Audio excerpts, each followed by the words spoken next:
Hey guys, welcome back to my channel. Welcome back to this week's Junk Journal with Me video where I take you along for a journaling process, and today the ephemera that I have is this photo from the weekend, so a recent photo. I also have an older photo that's been laying around. I have an empty seed packet, and then in addition to that I also pulled out a bunch of vintage papers and paper scraps that I can play with. So that's what I'm going to use to fill out the page. I wanted this page to have lots of yellow colours as a little tribute to my Nana, and so I've chosen those sunny, happy yellow colours as well as some other bright, vibrant colours like red and some vintage lined paper and stuff like that. My idea is just to take all those little bits and pieces and sort of start to tile out the page and just fill up every little section. And so I'm just seeing where things fit and just moving things around, and as you can see, it's kind of like doing a puzzle. Everything just has its place. Some things fit beside each other really well, and other things I didn't really love the look of, so I'm shuffling things around until I'm really happy with the result. And I'm going to use those lined pieces for journaling later, and the rest is sort of just going to decorate the page. And once I get a good idea of where some things are going to go, I'm going to start gluing them down.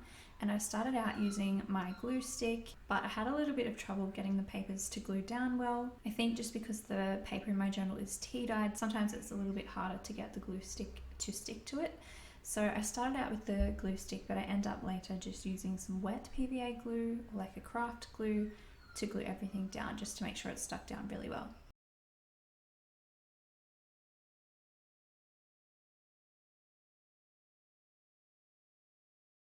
So I'm layering up those yellow papers, that little wallpaper piece up in the top left corner, and then I'm adding some lined paper down below, which I'll journal on later. And this page is kind of a mishmash of things, but mostly it's a little tribute to my Nana who just passed away recently, and also there's a little bit of a tribute to my other Nana who passed away a while ago. So this page kind of holds some happy memories and some happy vibrant colours and a couple of photos that will remind me of them in the future. And the little seed packet isn't really from anything. I just had it laying around for the longest time, and I thought that because it's a sunflower packet and it's yellow and it's bright and it's happy, I'm going to add it onto this page. And I wanted to use that seed packet as a pocket, so later on I'm going to put some paper inside there that will slip in and out, and it will kind of just hide away an extra little bit of journaling inside there. And I'm also going to use that seed packet as like a little photo mat for one of the photos. So the little photo that I have is an old photo of my daughter at my Nana's property, and I'm going to glue that on top of the seed packet. And here you can see I'm just slipping in some extra paper inside that pocket, like I said, so that I can do some journaling on there later.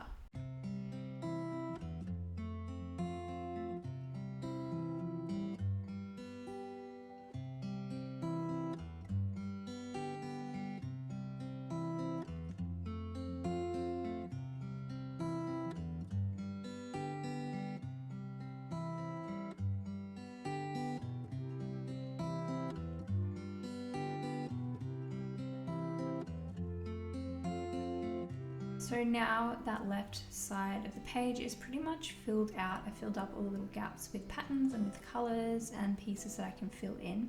Now I'm going to start moving over to the other side of the page, and I have this little journal card which again has been floating around for ages. I just haven't found the perfect spot for it, and that's the one with the little kids reading some books. I'm going to finally stick that down on this page and use it, and I really like the colours and how it all comes together. I've also added some more vintage writing paper down in the bottom right corner, and another little scrap of yellow wallpaper which is going to go off the edge there. And then the photo that I have is a picture of my daughter and my niece after the service.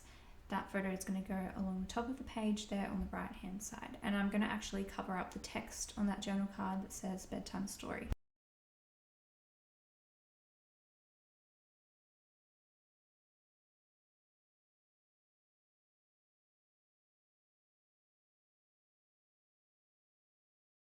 Just pressing that down, making sure that it's stuck really well, and as I said before, everything is glued down with PVA glue now, so everything will be stuck really well. once it's initially started to dry on the page. I also decided to use that vintage sale price tag along the top of the page, and I just stapled that on, as well as adding a couple of staples around the page to help reinforce things. And I'm going to use that little price ticket later to write on the date of when that photo was taken. Next, I've just put out a couple of these red frame labels, which I'll link below. They're a little free printable from a really cool blog, so if you are interested in those, I'll leave the link below. And I print them on sticker paper, so it's peel and stick, and I just added a couple of those around the page. And now I'm just adding some lined paper on top of that pattern paper that I tucked inside the pocket. So because that paper is so busy, I can't really journal straight on top of it, so that's why I've laid out some lined paper. And then off camera, I went ahead and filled in all of my journaling, which you can see here. So I wrote on all of the places that I could, really, on all of the lined pieces that I added to the page, on top of the red labels, on top of the journal card, and inside the piece of paper that I put inside the pocket there. So lots of journaling. I wrote about the colour yellow, which was significant, and I just wrote a couple of different little memories and a couple of different things that happened recently. So I really like how this page turned out. I think it feels happy and it feels warm, which is what I really wanted it to feel like when I look at it. So I hope you guys enjoyed this process video today. I hope you're all doing really well, and I will see you in my next video.